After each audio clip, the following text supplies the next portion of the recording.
what about this John Sinclair holiday? He's our client, by the way, and we're trying to undo the scheduling of marijuana entirely, and that battle continues. But you wrote about that, John. I know this was an act that was brought about. Rick initiated this idea, and he's got a lot of support right away, and some people in Ann Arbor are working on it.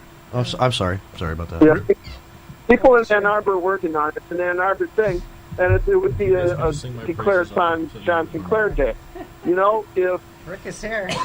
If this scheduling suit for the state is successful, that would be even one more reason that there should be a John Sinclair Day, because rescheduling is a huge event in marijuana legality.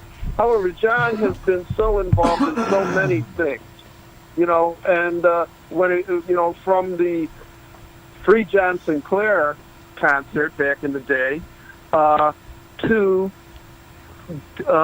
making Ann Arbor a $5 fine for marijuana, okay, to putting on the Ann Arbor Blues and Jazz Festival back in the early 70s, where I went to the 1972 fest and spent the whole weekend there, you know, to him being a part of the Hash Bash for decades, you know, to him being part of the MC5 management once upon a time, to him being part of the starting the White Panthers, okay, and being part of the left movement.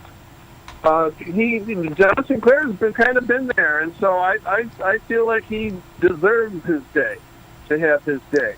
And also, I think that adds another angle to the Hash Bash.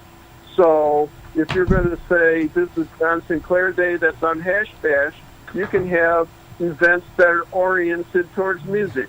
You could have an MC5 memorial event, okay? You could have an event that looks at the political side of all this. And as Rick Thompson, you know, told me, he says, when everybody's, you know, partying at the Monroe Street Fest, it's kind of like it's good to have a reminder of what happened to allow you to stand out on Monroe Street and enjoy your cannabis. We can't forget, as we're adding to the list of things done by John Sinclair, the often not talked about, but one of the more interesting is how his arrest, in conjunction with allegations of blowing up a CIA building on the Ann Arbor campus, went to the Supreme Court, where we had the first finding that wiretaps without a search warrant were unconstitutional. And when it's a fascinating historical piece of it, but Rehnquist had recently been appointed by the Nixon, Nixon to the Supreme Court.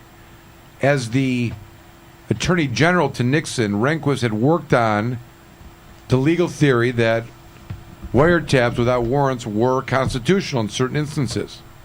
So the John Sinclair case gets to the Supreme Court because they had wiretapped him without a search warrant. And Rehnquist was appointed to the Supreme Court, but he had to recuse himself because of his involvement with the Nixon presidency as the Attorney General, and being the executive branch that was going after John Sinclair and had executed these.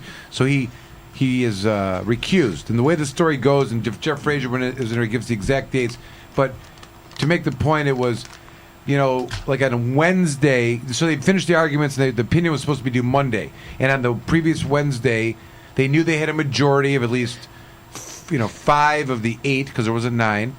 And then on Friday, they knew that they had it was actually a unanimous 8-0. And then on Saturday, the Watergate break-in took place. And it always seemed as if they were breaking in to plant wiretaps. But the real story is that they were breaking in to take the wiretaps out. Because between the unanimous, knowing that the opinion's coming out Monday, Rehnquist sitting around the, court, wherever they are deciding the opinion, knows that it's 8-0 and how it's going to go, gets on the phone, calls Nixon or whomever and says, guess what, I was wrong. This whole theory I had about this wireless. Warrantless wiretaps and the instances when they would be justified. It's not going to happen. They're legal. I'm just telling you. And then the next day, the break-in happened. So, John says that, look at, they were caught not breaking into plant, but to get them out, and the planting had already been done before. Fascinating part of history, and not talked about in his, So the other thing, John Sinclair Day That's should even be more business. right. John Sinclair brought down Richard Nixon.